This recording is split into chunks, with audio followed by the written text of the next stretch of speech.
anu ngocor ka alam kubur,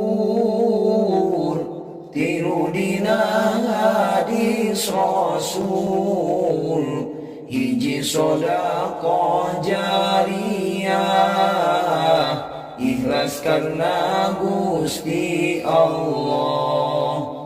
Sodaqah teh loba cara, bisa kumang rupa-rupa,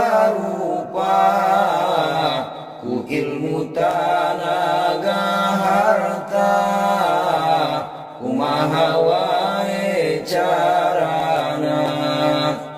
Dua gaduh ilmu manfaat, serta diarap manfaat, tilu putra anu soleh ngadoakeun teu weleh.